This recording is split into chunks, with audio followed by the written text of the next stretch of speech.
Not agree. Everyone has their calling. Their calling, whether it's your calling, your purpose, your divine plan, your destiny. And if you don't know that, that's okay. Again, breathe easy. We're going to be talking about that another time. But mine, just to give you a nutshell, has all been around facilitating, mentoring, speaking, training, all things women and transformation. But I want to share this with you.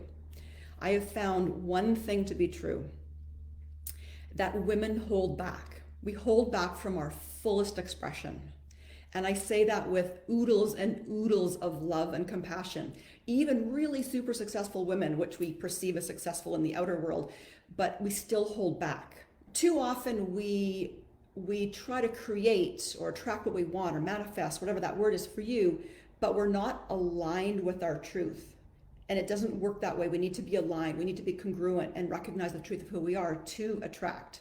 So it would be, to give it some context, it'd be like trying to attract 50 grand, but you believe that you're not worthy of it, right? So we got to clean up how we show up. We've got to align with the truth of who we are before we manifest. When I'm talking about aligning or awakening or growing or transforming or greater expression, whatever it is in terms of more expansion, it is never, ever, ever from a place of where we are right now, whether it's you, me, him, her, that, anyone beyond this community. We're never focusing on the fact that where we are right now is wrong or bad or that we're broken. We never need fixing. It's exact opposite. It's recognizing that our wholeness, that we are complete. It's remembering that. Reclaiming your power by plugging your energy leaks. I'm going to be talking about one of the top ones, okay? And first of all, what do I even mean by energy leaks? So there's really obvious energy leaks. I want to talk about is the less obvious ones, the mental, emotional energy drains. And these are usually unconscious. They are usually habitual. If you're aware of what paradigms are, they just start being part of who we are, and we just kind of press on the autopilot button, right? And it's easy to just go about your day and just continually do that, but without living with a little more awareness, it will cost us in every area of our life.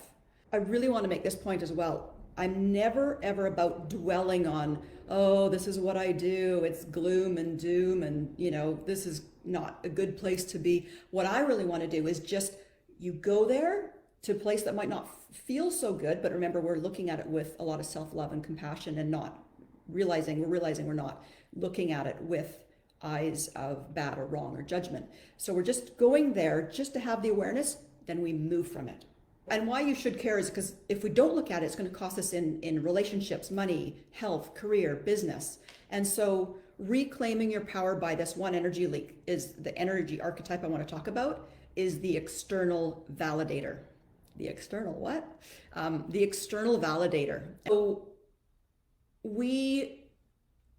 women are more so, but as a society, we usually try to validate ourselves by looking out there, right? It's just part of the human condition to look out there for something we want that we perceive that we don't have within ourselves, right? So the things we try to get that we're seeking are things like love, acceptance, recognition, approval, trying to validate our worth, significance, did I say that one? And we're trying to find that validation out there, outside, in him, her, it, that, teachers, anything out there. And these are called bids for love. Bids for love, because we feel we don't have it within ourselves, so we look outside ourselves. So we're bidding, right? We're bidding to get something. It's usually unconscious until it's not, right? So the external validator. So to put this in practical terms, this could be like the people pleaser, the good girl, the perfectionist, don't rock the boat, the peacemaker, right? So if I'm a people pleaser, or if I just want to keep the peace, I just want to keep the peace. I don't want to address anything. I just want to just keep it all perfect. Just don't talk about it. Just keep the peace, right? Maybe I'm trying to get love by doing that. So I'll bid. I will compromise myself to please you, to get the love in return, or whatever it is I'm wanting.